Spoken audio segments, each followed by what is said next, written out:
خلاص اتقطع يا اخواتي. هو لسه كتير يا ابني؟ هو دور واحد بس يا عم. طب اطلع يا اخويا اطلع. اتفضل. خد بايدي يا عبد السلام مش قادره. على مهلك يا ماما. انا عارفه شرطك ايه المنيله دي.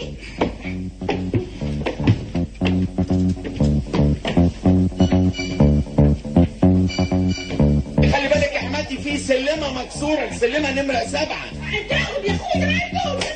لا ايه اللي بيحصل ده؟ ايه اللي بيحصل ده؟ يا ابني حاسب يا ابني عفرتنا وهببتنا. مشروع الهرم يا ابني ايه ده؟ اسهل من تروح سلالم بيتك. ايه يا ابني السلم اللي يهد الحيل ده؟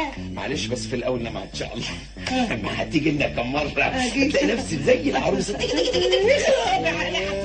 المنظر جميل من هنا يا اخويا جميل إيه؟ احنا في ايه ولا في ايه؟ منطقه سياحيه يا عمي. اتفرج ساعتك كده تشوف الهرم باين، النخيل، المزارع. خليك معايا يا ابني. نعم. الحاجات دي تبعك يا ضنايا؟ دي تبع الجيران. بيعملوا فيها ايه؟ ما اعرفش بيزرعوا حاجات غريبه قوي، بطيخ على عنب. انا مش دعوه انا. اديلها لي والناس نايمه. تعالي. اتفضلي. ايه ده؟ وده تبعك يا ضنايا؟ لا دي مزرعه فراخ تبع صاحب البيت. دول ناس بيعرفوا يجيبوا القرش ازاي. وانت بتعمل معاهم ايه؟ انا اخد لي بيضه بيضتين، هم ناس ظراف يعني. حول حلوين. الله. انما اقرب على فرخه اروح في داهيه.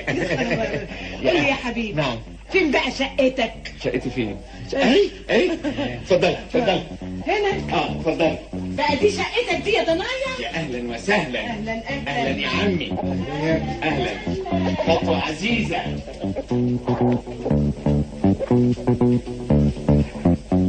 ودي شقتك بقى يا ضنايا؟ ما ده لك كنت اوضه السفره. ايه ده لازم حد قال لك بقى يا حماتي. دي سفرة بمنافعها، يعني منها سفرة ومنها انتريه. لا شكرا. مش عايزة. شوية ميه ساقعين حلوة قوي. تشوف المطبخ؟ يا اختي ايه ده؟ في المطبخ. في المطبخ هنا كمان. ميه. اتفضلي. تعالي يا اختي. اتفضلي. اهلا وسهلا. اهلا. الشقة نورت. اتفضلي. ايه ده؟ ومال يا اخويا المطبخ واسع كده ليه؟ لا هو في الحقيقه حماتي انا لما خدت الشقه المنطقه دي ما كانتش مطبخ، انما بذكائي انا قلت الياض ما تستغلش الممر ليه؟ رحت عامله مطبخ بس ما بستعملوش. انما ان شاء الله لما هتجوز نبيله وتطبخ في المطبخ هيبقى مطبخ حبنا. بقول لك ايه؟ نعم. تعالى هقول لك سر منيل بست النيله. ايه؟ عارف بقى ان نبيله ما بتعرفش تسلق بيضه. ومين هيتجوز واحنا فاضيين ناكل بيض؟ احنا اتهرينا في العزوبيه بيض. كده يا دي الوعره ما مش عايزه. طب عمي تشوفوا الحمام بقى؟ نشوف يا شوف اخويا. الحمام. نشوف. اتفضلوا. احنا ورانا ايه؟ اتفضلوا. العنكبوت هنا. اتفضلي يا حماتي. ده يا حبيبي البانيو اللي بتستحمى فيه؟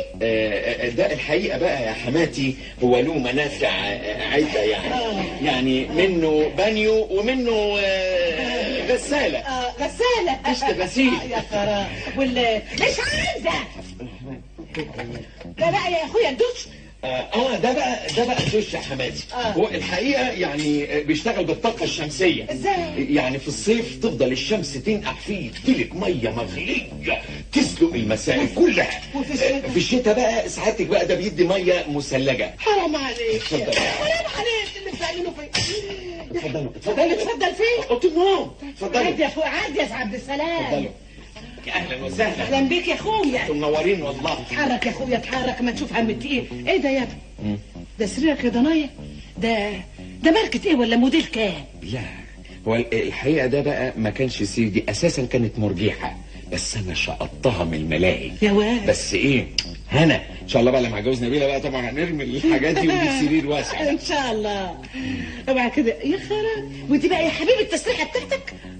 هي المرايه يمكن ظروفها مش كويسه بس انا حاجز واحده بلجيكي ودفعت العربون بس لازم اروح بنفسي اجيبها من بلجيكا. مبروك عليك يا حبيبي. قول لي يا ابني ازاي استحملت تعيش في الخرابه دي العمر ده كله؟ الشقه دي تاريخ يا حماتي، ده انا خدتها ايام الرخص بعفشها يا عمي بحوالي 500 جنيه زمان بقى، وبعدين اجارها كام؟ 4 جنيه ونص. وعايز بنت نبيله بنتي انا تعيش معاك في الهبابه دي؟ الشقة دي يا حماتي دي وش السعد عليا، ده انا ذاكرت فيها وخدت الليسانس.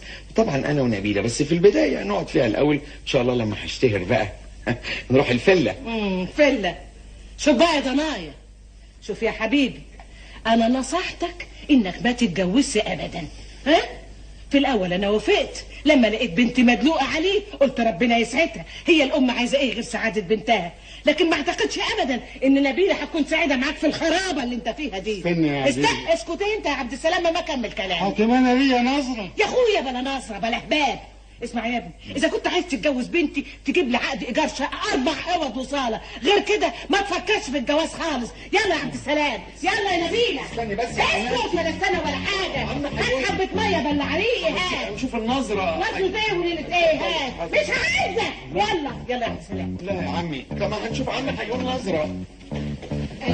البنت الدكتوره تقعد. يلا يا نبيل، يلا يا عبد السلام. مين دي يا صلاح؟ دي فلفلة بنت صاحب العمارة، دكتورة نبيلة خطيبتي. اهلا يا دكتوره. اهلا يا مدام. اهلا يا اختي. اهلا يا بيه. معلش يا بنت احسن متوضي. عندي يا نبيله. يلا يا عبد السلام قدامي. لحظة بس. اسكت ولا كلمه. ما هو برضه عمي له نظرة، لو تشوفوا نظرته حيوه. نظرة ولا ايده. هي دي العروسه يا سي صلاح؟ مش عارف، الظاهر الشقه ما عجبتهاش. يعني اصل هي برضه ما قالتش رأيها بصراحة، بس لون وشها مش مطمني.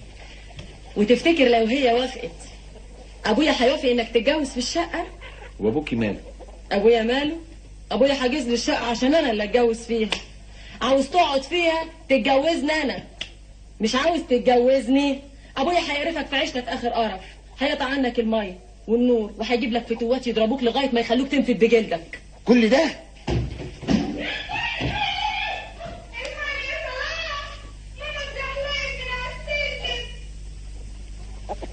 احسن. على مهلك يا ظهري، يا بصي، يا بصي. معلش يا ماما، على مهلك. منك لله يا اللي ببالي. وصلاح ذنبه ايه بس يا ماما؟ ذنبه ايه؟ ضحك علينا يا حبيبتي، جرجرنا وراه. قال لي عندي شقه مجهزه بجميع الكماليات، رحنا لقيناها عشه فراخ. ولا السلم يقطع النفس، عاوز له لوحده علبة فيتامينات. حق يا عبد السلام يا اخوي. وانت يا ضنايا، انت تقدري تطلعي السلم ده مرتين في اليوم؟ ده انت بعد الشر اللي يكرهوك يجيلك القلب. طب واصحابك لما تعزمهم بقى علشان يهنوكي هتقولوا لهم ساكنه فين؟ في حاره البهلوان؟ هتقعدوهم فين؟ في عشه الفراخ؟ وقرايبك يا حبيبتي لما يجوا ينقطوكي دول هيتنقطوا. ده موت مش جواز. بصراحة يا نبيلة يا بنتي، امك معاها حق. انا شخصيا ما اقدرش اطلع السلم ده مرة تانية. يا ضنايا، انت لازم تعيش في المستوى اللي ابوك وامك عايشين فيه، غير كده مستحيل ابدا. اوعي يضحك عليكي باسم الحب ويجرجرك عشان تعيشي في الخن اللي هو فيه.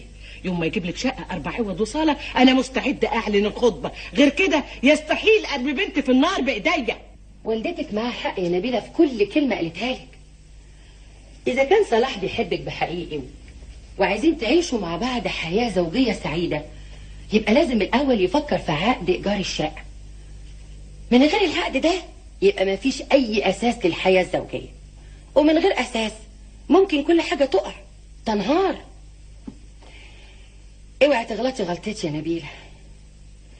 أنا كنت بحب محسن قوي، وهو كمان كان بيحبني قوي، لكن ماما وبابا كانوا معارضين فكرة جوازنا لأنه كان لسه متخرج جديد وما كانش عنده الإمكانيات اللي انت عارفاها.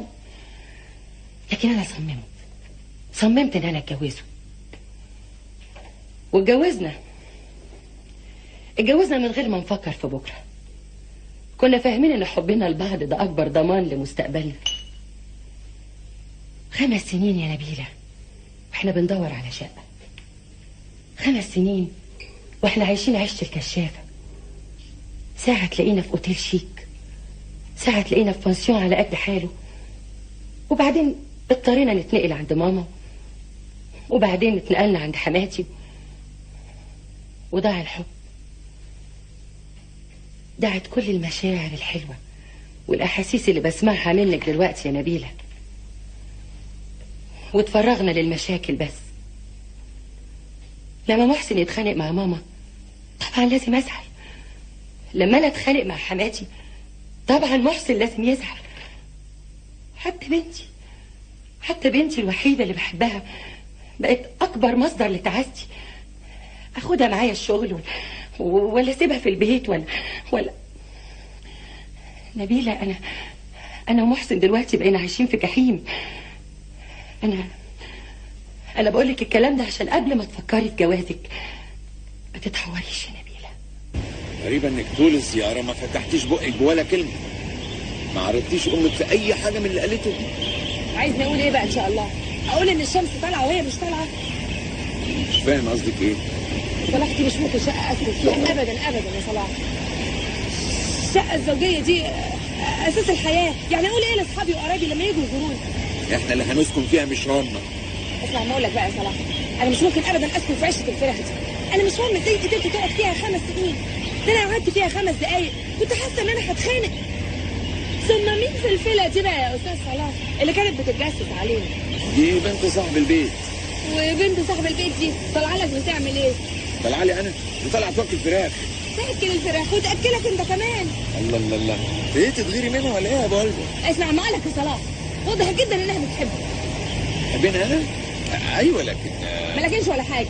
اسمع ما اقولك، عيشه الفراخ دي انا لا يمكن ابدا اسكن فيها. لازم تدور على شقه محترمه تليق بمراكزنا. وهلاقي فين بقى الشقه المحترمه اللي تليق بمراكزنا؟ ما انت عارفه الازمه اللي احنا فيها وعارفه مراكزنا. انا ماليش دعوه، لازم تدور على شقه محترمه. اساس الحياه الزوجيه الشقه دي، من غير الاساس ده الحياه الزوجيه تنهار. طب اعمل ايه؟ مين اللي قال الكلام ده؟ ده من واقع تجارب شخصيه لزميلتي الدكتوره فاتن. انت بقى تتاثري بكلام الناس. مش بتاثر بكلام الناس ولا حاجه يا صلاح، بس انا عايزه اقول لك ان احنا لازم نستفيد من اخطاء الاخرين يا حبيبي علشان نضمن لروحنا ولحياتنا الزوجيه الاستقرار والاطمئنان والامان. طب قولي لي انا اعمل ايه؟ انا ما اقولكش لاني انا عملت اللي عليا، اقنعت بابا وماما انهم يوافقوا على الجواز.